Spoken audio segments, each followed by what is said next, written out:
नमस्कार दोस्तों, मैं अखिलेश त्रिवेदी आप सभी का परिश्रम यूट्यूब क्लासेस में स्वागत करता हूं। जैसा कि आप सभी लोग देख रहे हैं कि यह संविधान का भारत के प्रतीक चिन्हों के संबंध में एक वीडियो बनाया गया है, जिसमें आप भारत के प्रतीक चिन्हों के बारे में जानने का प्रयास करेंगे। जो भारत के प्रतीक चिन्ह हैं, जिसमें सबसे पहला हम देखते हैं राष्ट्रीय ध्वज। राष्ट्रीय ध्वज आप सभी लोग जानते होंगे, राष्ट्रीय ध्वज जिसका नाम क्या है, तिरंगा, जिसे हम किससे नाम से जानते हैं, तिरंगा के नाम से जानते हैं। जो भारतीय संविधान सभा ने राष्ट्रीय ध्वज का प्रारूप जो अपनाया था, वो 22 जुलाई 1947 को अपनाया था। तो आपसे पूछ लिया जाता है कि राष्ट्रीय ध्वज को भारतीय संविधान ने कब अपनाया, तो 22 जुलाई 1947 को अपनाया गया था। राष्ट्रीय ध्वज को तिरंगे में सम्मान अनुपात मतलब क्षैतिज पट्टियां होती हैं, 3 क्षैतिज पट्टियां होती हैं, जिसमें केसरी रंग का सबसे ऊपर होता है भाग, सफेद उसके बीच में और हरा रंग सबसे नीचे होता है। और ध्वज की लंबाई और चौड़ाई का अनुपात 3:2 में होता है। बहुत बार ये एग्जामों में पूछा जा चुका है कि ध्वज की लंबाई और चौड़ाई का अनुपात कितना होता है, तो 3:2 में होता है। और सफेद पट्टी के बीच में नीले रंग का क्या होता है, एक चक्र होता है, जिसमें 24 तीलियां होती हैं। कितनी तीलियां होती हैं, 24 तीलियां होती हैं। और यह जो चक्र होता है, ये हमें गतिशीलता को, तेज को क्या करता है, तेज को प्रदर्शित करता है, या उसका प्रतीक बताया जाता है। 12 मार्च 2018 को कर्नाटक के बेलगाम में देश का सबसे ऊंचा तिरंगा फहराया गया, जिसकी ऊंचाई 361 फुट लगभग 110 मीटर ऊंचा यह झंडा फहराया गया है। अभी आपने देखा होगा बाघा बॉर्डर पे भी भारत का सबसे ऊंचा झंडा फहराया गया। हालांकि बाघा बॉर्डर और इसकी लगभग ऊंचाई समान ही है, लेकिन सबसे ऊंचा जो है ये कर्नाटक के बेलगाम में अवस्थित है। आइए जानते हैं थोड़ा राष्ट्रीय ध्वज के कुछ पुराने इतिहास और पहले राष्ट्रीय ध्वज के बारे से संबंधित जो क्वेश्चन पूछ लिए जाते हैं। कोलकाता के पारसी बागान स्क्वायर ग्रीन पार्क में 7 अगस्त 1906 के दिन यह झंडा पहली बार फहराया गया। यदि आपसे पूछ लिया जाता है भारत का पहला राष्ट्रीय ध्वज कब फहराया गया, तो आप कहेंगे कोलकाता के पारसी बागान स्क्वायर ग्रीन पार्क में। और कब फहराया गया था, तो 7 अगस्त 1906 को यह झंडा फहराया गया था। इसमें 3 रंग की छेदित पट्टियां होती थी। इससे पहले भी जो सबसे पहला झंडा फहराया गया था, उसमें भी 3 रंग की पट्टियां थी, लेकिन उसमें केसरिया रंग नहीं था। 3 रंग की पट्टियां थी। इसमें एक हरी पट्टी, पीली पट्टी और लाल पट्टी। इसमें हरी ऊपर होती थी, उसके बीच में मध्य में पीली पट्टी होती थी और नीचे क्या होती थी, लाल पट्टी होती थी। और ये जो हरी पट्टी होती थी, उसमें आध अधखिले कमल के फूल बने होते थे। इस पट्टी पर जो हरे रंग की कलर की जो हरी पट्टी होती थी, इसमें जो कमल के फूल, अधखिले फूल लगे होते थे, और इसमें संख्या कितनी थी, इनकी संख्या 8 थी। इसी प्रकार से ये 8 आपके कमल खिले हुए थे, तो ये 8 संख्या हुआ करती थी। और पीली पट्टी पर वंदे भारत, वंदे मातरम लिखा हुआ था। पीली जो पट्टी जो मध्य में थी, उसमें वंदे मातरम लिखा हुआ था। और जो लाल पट्टी जो नीचे थी, उसमें सूर्य और अर्ध चंद्रमा के 2 चिन्ह बने हुए थे लाल पट्टी में, जो नीचे आप देख रहे थे। तो ये 3 प्रकार की पट्टियों द्वारा ये तिरंगा हमारा बना था, जो पहला जो भारत में जो राष्ट्रीय ध्वज फहराया गया था उसका। और इसका डिजाइन जो तैयार किया गया था सचिंद्र पाल बोस और हेमचंद्र कानूनगो। ये दोनों क्या थे, स्वतंत्रता सेनानी थे। इन दोनों स्वतंत्रता सेनानियों के द्वारा, सचिंद्र प्रसाद बोस और हेमचंद्र कानूनगो के द्वारा यह ध्वज को डिजाइन किया गया था। आइए थोड़ा इसके इतिहास के बारे में भी जानने का प्रयास करते हैं। यदि हम इतिहास के बारे में जाने, तो वर्तमान जो राष्ट्रीय ध्वज है, जो हम इस समय अपना राष्ट्रीय ध्वज देखते हैं जिसमें केसरिया रंग है, ये केसरिया रंग कब आया और कैसे बना? तो ये जो वर्तमान राष्ट्रीय ध्वज है, इसका डिजाइन पिंगली वेंकैया के द्वारा किया गया था। इसमें 2 बैंड थे। पहले इसमें कितने बैंड थे, 2 ही बैंड थे। और एक इसमें लाल था, दूसरा हला था। और लाल जो था हिंदू समुदाय का सूचक होता था, और जो मुस्लिम हरा रंग था, ये मुस्लिम समुदाय का सूचक हुआ करता था। लेकिन लाल हंसराज की सिफारिश पर गांधी जी द्वारा इसमें सफेद पट्टी और चरखा जोड़ दिया गया। सफेद पट्टी और चरखा जोड़ दिया गया। आप जानते हैं सफेद पट्टी जो होती है वो शांति का प्रतीक मानी जाती है, और जो चरखा था ये आत्मनिर्भरता का प्रतीक माना जाता था। चरखा आत्मनिर्भरता का प्रतीक था और सफेद पट्टी जो थी शांति का प्रतीक थी। 1931 में कराची के कांग्रेस समिति के द्वारा इस लाल रंग को क्या बना दिया गया, केसरिया में परिवर्तित कर दिया गया, और इसका क्रम में भी सुधार किया गया। जैसे लाल हरा था और इसमें क्रम में सुधार कर दिया गया, केसरिया सबसे ऊपर कर दिया गया, उसमें बीच में सफेद और लास्ट में क्या था, हरा था, और सफेद की पट्टी पर ही क्या था, चरखा बना हुआ था। आप जानते हैं इससे पहले जो अभी वर्तमान का ध्वज है वहां पर सफेद पट्टी में अशोक चक्र बना हुआ है जिसमें 24 तीलियां हैं, लेकिन इससे पहला जो झंडा हुआ करता था उसमें क्या होता था, अशोक चक्र की जगह पर चरखा बना हुआ करता था। जो गांधी जी चरखा चलाते थे वही चरखा बना हुआ था। आजादी के बाद मतलब 15 अगस्त 1947 के बाद आप जानते हैं ध्वज समिति का गठन किया गया, और जिसके अध्यक्ष कौन बनाए गए थे, डॉक्टर राजेंद्र प्रसाद इसके अध्यक्ष बनाए जाते हैं। तो अध्यक्ष कौन बने थे झंडा समिति के, तो डॉक्टर राजेंद्र प्रसाद। बदरुद्दीन तैयब और सुरैया तैयब के द्वारा ये जो हमारा तिरंगा इस समय प्रेजेंट टाइम में बना देखते हैं, उसकी जो लास्ट में बिल्कुल अंत में जो इन्होंने डिजाइन किया है, इन्हीं की सलाह पर चरखे के स्थान पर क्या कर दिया गया, अशोक चक्र कर दिया गया। जो वास्तव में प्रेजेंट टाइम में जो ध्वज हम देखते हैं उसका जो मुख्य रूप से जो डिजाइन हुआ है, लास्ट बार संशोधन कर रहा है, वो बदरुद्दीन तैयब और सुरैया तैयब की सलाह पर ही हुआ था। इन्हीं को डिजाइनकर्ताओं के रूप में जाना भी जाता है। 22 जनवरी 1947 को इसी राष्ट्रीय ध्वज को हमारे संविधान के द्वारा स्वीकार भी कर लिया जाता है। एक विवाद इसमें उठा, विवाद क्या उठा, 2003 में पांडुरंगन शेट्टी के द्वारा यह दावा किया गया कि डिजाइन सुरैया तैयब जी द्वारा किया गया है, ना कि, हालांकि सुरैया तैयब जी के हस्बैंड ही कौन थे, पति ही थे, बदरुद्दीन तैयब। और बदरुद्दीन तैयब जो ध्वज समिति थी इसके एक सदस्य थे, और इनके द्वारा ही क्या किया गया था, उस सभा में राष्ट्रीय ध्वज के बारे में जो प्रावधान या डिजाइन था वो ले जाकर उन्होंने प्रदर्शित किया था। लेकिन पांडुरंगन रेड्डी के द्वारा जब यह दावा कर दिया गया कि यह जो डिजाइन है या बदरुद्दीन तैयब द्वारा नहीं, केवल सुरैया तैयब के द्वारा बनाया गया है, तो बाद में दी फ्लैग फाउंडेशन ऑफ इंडिया जो यह ध्वज समिति की थी, इसके द्वारा इसी के मुताबिक इन्हें क्या कर दी गई, मान्यता प्रदान कर दी गई। तो आप सभी लोग जानते हैं कि 2013 में अब इसे मान्यता दे दी गई है। तो हम किसको अब डिजाइन के रूप में, डिजाइनकर्ता के रूप में जानेंगे, तो सुरैया तैयब जी को हम डिजाइनकर्ता के रूप में जानेंगे। आगे थोड़ा सा और हम लोग जानने का प्रयास करते हैं कि मैडम कामा के समय में सबसे पहला जो भारतीय झंडा फहराया गया था विदेशी भूमि पर, वो जर्मनी में फहराया गया था। तो हम आप लिख दें, मैडम कामा और उनके साथियों के द्वारा, मैडम कामा और उनके साथियों के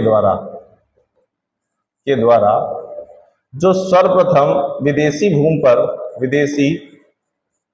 भूमि पर जो सर्वप्रथम झंडा फहराया गया था वो कहाँ फहराया गया, तो आप कहेंगे कहाँ फहराया गया था, तो जर्मनी में फहराया गया था। यदि आपसे पूछ लिया जाए कि कब फहराया गया था, तो हम लोग बताएंगे 1907 में फहराया गया था। कब फहराया गया था, तो 1907 में फहराया गया था। आप जानते हैं कि झंडा फहराना क्या है, मौलिक कर्तव्य है, मौलिक अधिकार है, मौलिक अधिकार।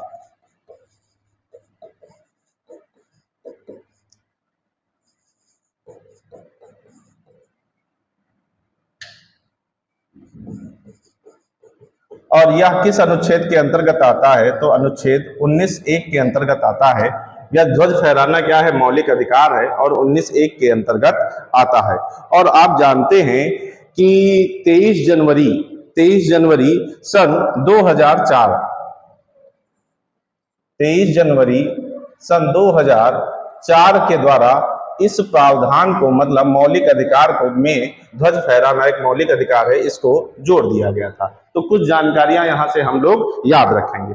आगे देखते हैं बेटा, राष्ट्रीय चिन्ह, राष्ट्रीय चिन्ह आप जानते हैं राष्ट्रीय चिन्ह क्या है, हम जानते हैं राष्ट्रीय चिन्ह अशोक के सिंह स्तंभ की अनुकृति है। अशोक का जो अशोक का जो सिंह स्तंभ है उसी के जो ऊपर चार शेर की मुखाकृतियां हैं उन्हीं को लिया गया है, पूरे स्तंभ को नहीं लिया गया है, ऊपर वाला हिस्से को लिया गया है। तो भारत का राज्य चिन्ह जो है सारनाथ में स्थित अशोक के सिंह स्तंभ की अनुकृति है, जो सारनाथ के संग्रहालय में सुरक्षित रखा हुआ है। 26 जनवरी 1950 को भारत के राष्ट्रीय चिन्ह के रूप में अपनाया गया था। तो आपसे पूछ लिया जाए कि राष्ट्रीय चिन्ह को कब अपनाया गया है, तो 26 जनवरी 1950 को। इसी प्रकार राष्ट्रीय ध्वज आपसे पूछ लिया जाए कब अपनाया गया, तो 22 जुलाई 1947 को राष्ट्रीय ध्वज अपनाया गया था। तो 26 जनवरी 1950 को राष्ट्रीय चिन्ह को अपनाया गया। मूल स्तंभ में शीर्ष पर 4 सिंह हैं, लेकिन हमको दिखते 3 ही, आपको दिखेंगे 3 ही, क्योंकि ये 3 ही स्तंभ दिखते हैं। एक जो स्तंभ होता है ये इसी के पीछे होता है, और ये इन चारों सिरों का जो सर है आपस में जुड़ा हुआ है, ये एक दूसरे के सर आपस में जुड़े हुए हैं। तो मूल स्तंभ में शीर्ष पर 4 सिंह हैं, और बहुत बार ये संख्या पूछी गई, क्योंकि हमको दिखती 3 है लेकिन होते कितने हैं, 4 हैं, जो एक दूसरे की ओर पीठ किए हुए हैं अपने आपस में। और सिंह साहस एवं निर्भीकता का प्रतीक है, तो ये भी कई बार पूछा गया है, सिंह किसका प्रतीक है, तो साहस और निर्भीकता का प्रतीक है। इसमें देवनागरी लिपि में सत्यमेव जयते लिखा है, आप जानते हैं, ये देखिए सत्यमेव जयते, सत्यमेव जयते लिखा है, जिसका अर्थ है सत्य की सदैव जीत होती है। और सत्यमेव जयते है ये मुंडकोपनिषद से लिया गया हुआ है। तो आपसे कई बार क्वेश्चन पूछा गया है सत्यमेव जयते ये किस उपनिषद से लिया गया है, तो मुंडकोपनिषद से लिया गया है। थोड़ा सा और देखते हैं, तो ये अशोक स्तंभ के नीचे ये अशोक चक्र भी बना हुआ है, ये अशोक चक्र है, अशोक चक्र। और अशोक चक्र के आसपास एक तरफ तो घोड़े की तस्वीर बनी हुई है और दूसरी तरफ बैल की तस्वीर बनी हुई। घोड़ा तेज को दर्शाता है, तेज को दर्शाता है। घोड़ा किसका प्रतीक है, तो अभी आपने जिस प्रकार से देखा था कि सिंह किस चीज का प्रतीक है, सिंह साहस और निर्भीकता का प्रतीक है। इसी प्रकार घोड़े किसका प्रतीक है, तेज का प्रतीक है। और जबकि बैल जो है, बैल एक मेहनत और कर्मठ या कार्य करने की प्रेरणा देने वाले का रूप में प्रतीक के रूप में प्रस्तुत किया गया है। और जबकि अशोक चक्र आप सभी को ज्ञात होगा कि यह गतिशीलता को प्रदर्शित करता है। तो आप यहाँ पर अशोक में जो भी सिंह हैं इनकी संख्या कितनी है, 4 है। इसके नीचे आप देख रहे हैं कि अशोक चिन्ह के नीचे ही क्या है, अशोक चक्र है। इसके दाएं और बाएं आप देख रहे होंगे, तो दाएं और बाएं पर घोड़ा और बैल हैं, और सत्यमेव जयते सबसे नीचे लिखा हुआ है, जो मुंडकोपनिषद से लिया गया है। आगे देखते हैं राष्ट्रीय गान। राष्ट्रीय गान 24 जनवरी 1950 को भारतीय संविधान सभा ने 24 जनवरी 1950 को भारत के राष्ट्रगान के रूप में रविन्द्रनाथ टैगोर के द्वारा रचित जनगण मन को अपना लिया था।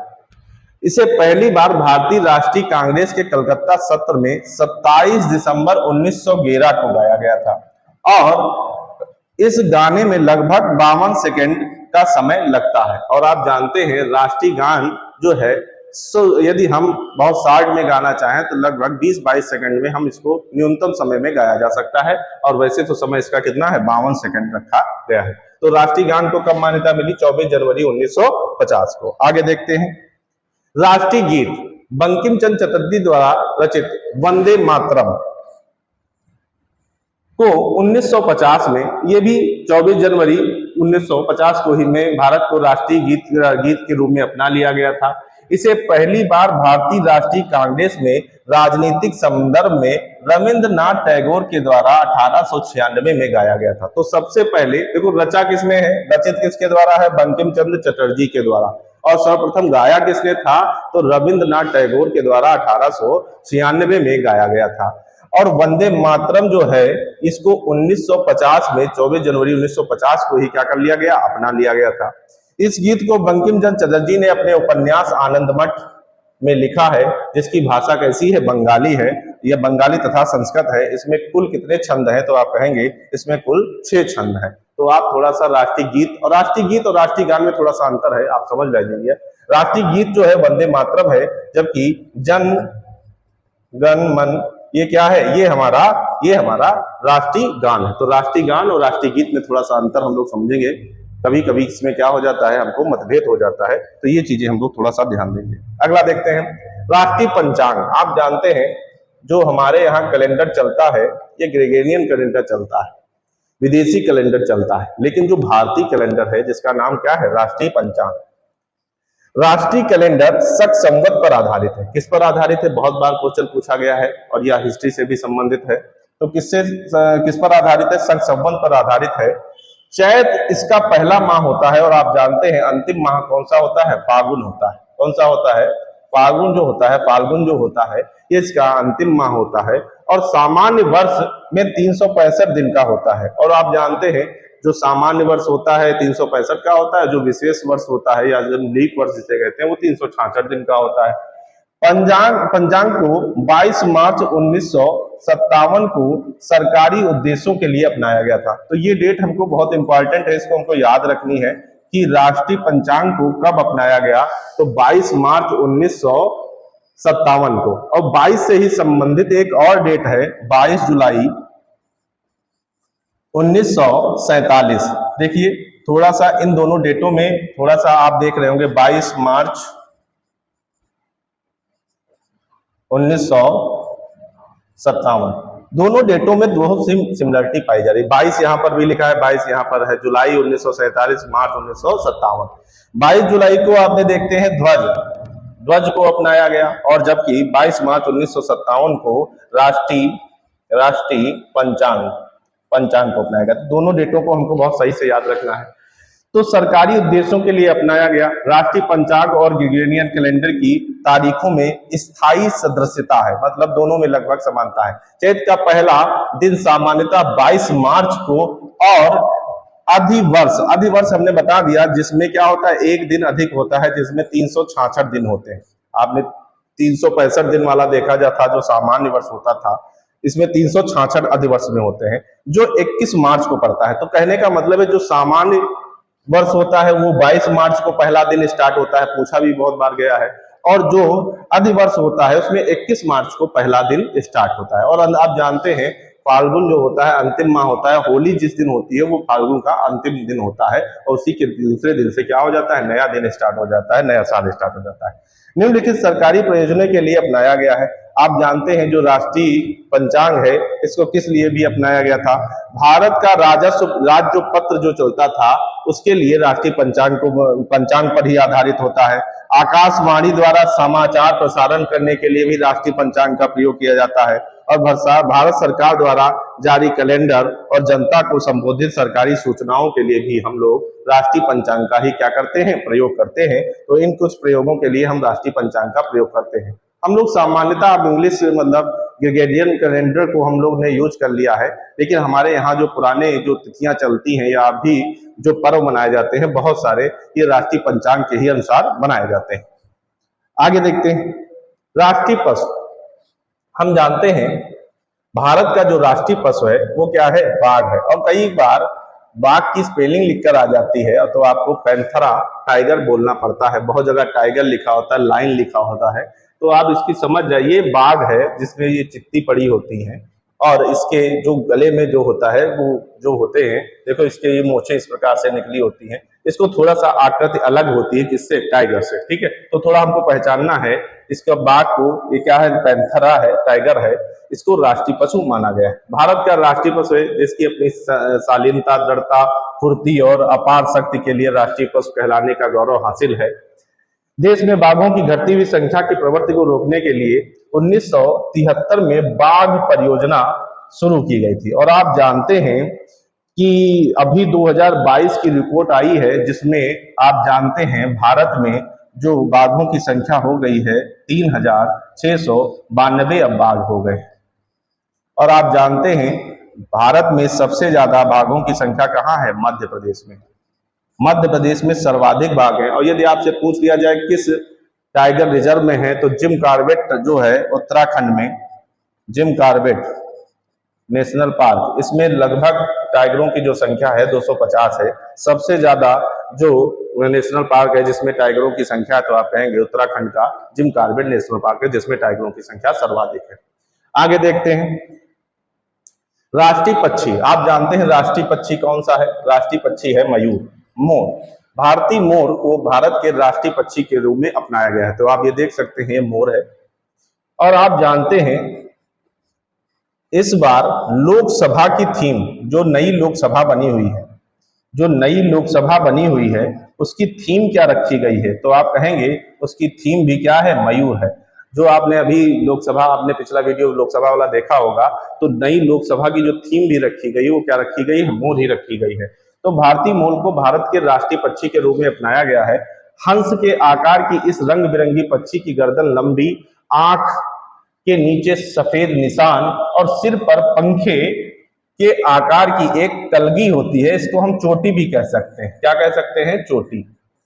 कि इसके ऊपर क्या होती है? एक चोटी होती है, सिर पर पंखे के आकार की एक क्या होती है? कलगी होती है, जिसको हम चोटी भी कहते हैं। मयूर भारतीय उपमहाद्वीप में सिंधु नदी के दक्षिण और पूरब से लेकर जम्मू कश्मीर, असम के पूरब, मिजोरम से दक्षिण तक पूरे भारतीय प्रायद्वीप में व्यापक रूप से पाया जाता है। मोर जो है पूरे भारत में लगभग सामान्यतः हर जगहों पर पाया जाता है। इन्हें भारतीय वन जीव सुरक्षा धारा 1972 के तहत सुरक्षा प्रदान की गई है और इसका वैज्ञानिक नाम पावो क्रीटेटस होता है। थोड़ा सा इसको याद रखने की जरूरत है कि पावो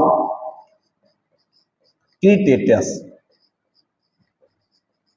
तो इसका वैज्ञानिक नाम आपसे पूछा जा सकता है, पावो क्रीटेटस। ठीक है, आगे देखते हैं हम लोग।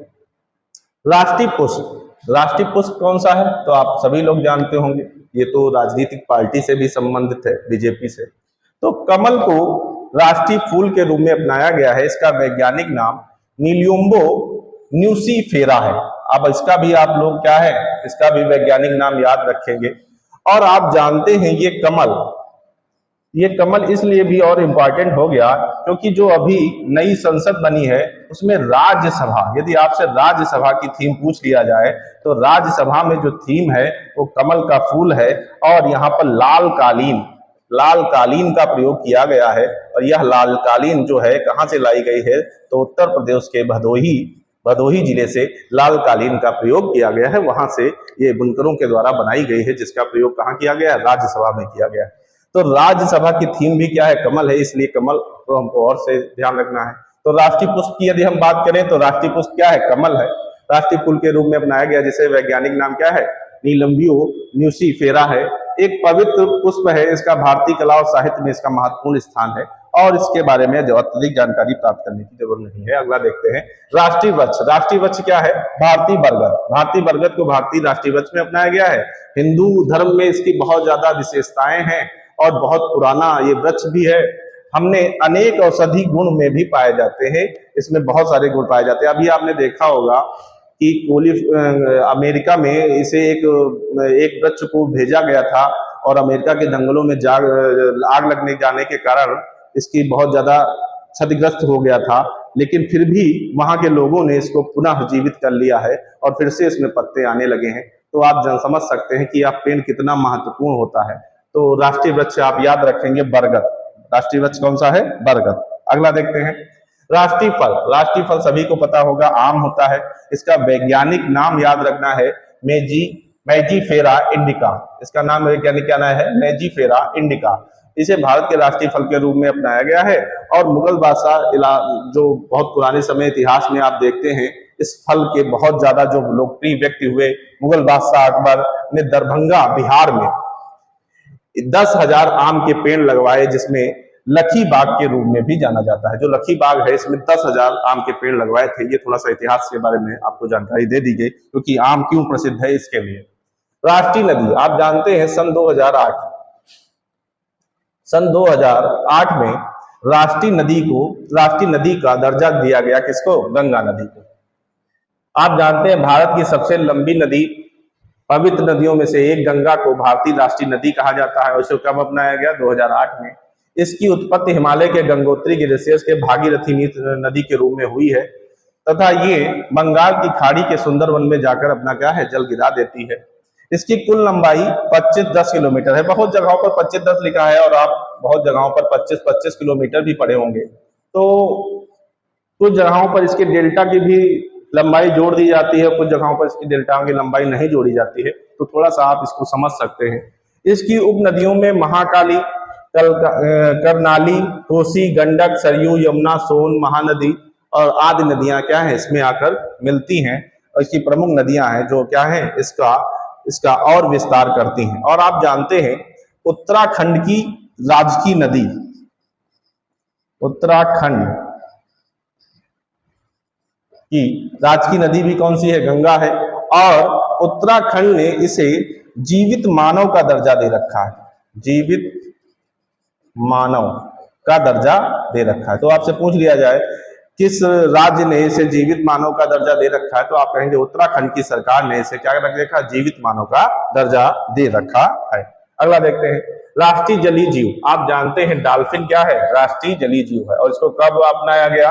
तो 5 अक्टूबर सन 2009। गंगा नदी में पाई जाने वाली डॉल्फिन को राष्ट्रीय जलीय पशु कहा जाता है। इसे 5 अक्टूबर सन 2009 को भारत के राष्ट्रीय जलीय पशु के रूप में अपनाया गया।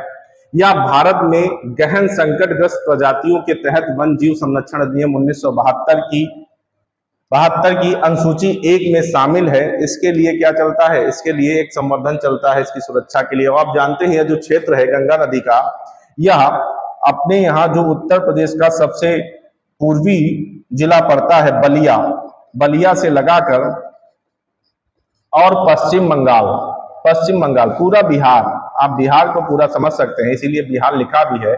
यहाँ पर लिखा है आपका कि ये जो पाई जाती है महासागर में पाई जाती है, और ये पूरा जो होता है बिहार में ही जो है, पूरा बिहार का पूरा क्षेत्र जो है इससे संबंधित है।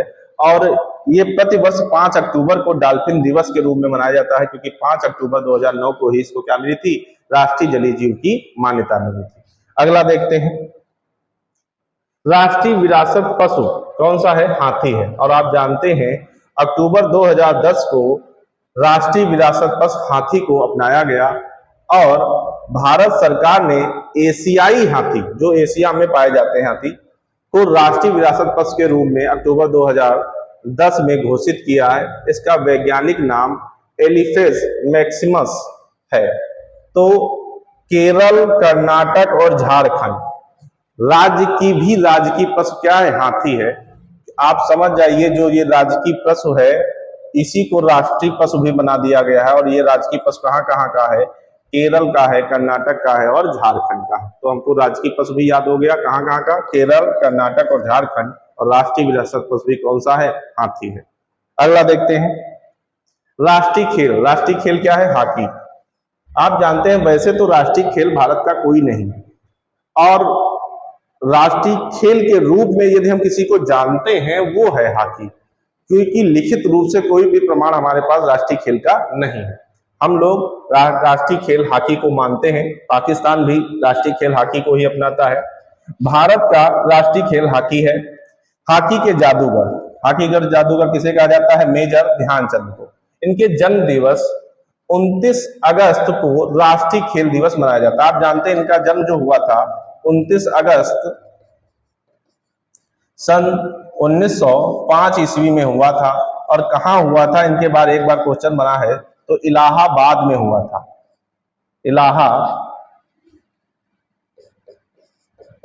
इलाहाबाद में। इसे आजकल हम लोग किस नाम से जानते हैं? प्रयागराज के नाम से जानते हैं। तो इलाहाबाद में हुआ था। तो एक बार क्वेश्चन पूछा गया है कि ये मेजर ध्यानचंद कहाँ से, इनका जन्म कहाँ हुआ था? तो आप कहेंगे इलाहाबाद में हुआ था। राष्ट्रीय खेल दिवस के रूप में मनाया जाता है। सन 1925 में ग्वालियर में भारतीय हॉकी फेडरेशन बनाया गया। 1928 में भारत अंतरराष्ट्रीय हॉकी फेडरेशन का पहला गैर यूरोपीय सदस्य बना।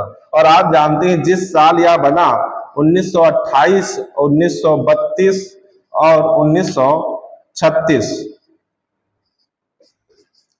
1936 ओलंपिक में स्वर्ण पदक भी किसी ने जीता है? मेजर ध्यानचंद द्वारा जीता गया। तो स्वर्ण पदक तो 28, 32 और 36 में क्या है? मेजर ध्यानचंद द्वारा ओलंपिक में स्वर्ण पदक जीता गया। इसीलिए इन्हें हॉकी के जादूगर के रूप में भी जाना जाता है। अगला देखते हैं राष्ट्रीय मुद्रा प्रतीक चिन्ह। आप सभी लोग जानते होंगे भारतीय रुपया को 15 जुलाई सन 2010 को नया प्रतीक मिल गया। और आप जानते हैं रुपये का जो नया प्रतीक बना है इसे देवनागरी लिपि में ये रा लिखकर और इसको बीच से काट देते हैं। और रोमन लिपि में आर से प्रदर्शित करते हैं को मिलकर बनाया गया है। अभी तक जो भारत में राष्ट्रीय प्रतीक मिले हैं अभी 5 ही देशों को मिले हैं और 5 देशों में ये भारत भी है जिसको राष्ट्रीय प्रतीक मिला है। तो आप समझ सकते हैं कि राष्ट्रीय मुद्रा प्रतीक चिन्ह जो है अभी तक 5 ही देशों को मिला है। आपसे पूछ लिया जाए कुल कितने देशों के पास राष्ट्रीय चिन्ह है तो आप समझ जाएंगे कि 5 देशों के पास राष्ट्रीय चिन्ह है। जैसे अमेरिका हुआ, जापान हुआ, चीन हुआ, इन सभी के पास क्या है राष्ट्रीय चिन्ह है और भारत के पास भी क्या है राष्ट्रीय चिन्ह है। अगला देखते हैं, राष्ट्रीय ध्वज फहराना मौलिक अधिकार। आपको हमने बता भी चुका है इससे पहले कि आप इसको 22 जनवरी 2004 को उच्चतम न्यायालय के द्वारा मुख्य न्यायाधीश VN खरे की अध्यक्षता वाली खंडपीठ ने भारत में नागरिकों द्वारा सम्मान तथा प्रतिष्ठा के साथ राष्ट्रीय ध्वज फहराने को मौलिक अधिकार माना है।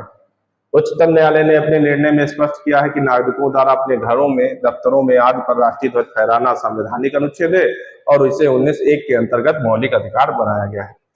और भी आप जानते हैं अभी 2022 में 22-23 में राष्ट्रीय ध्वज के प्रावधानों में और भी परिवर्तन किए गए हैं।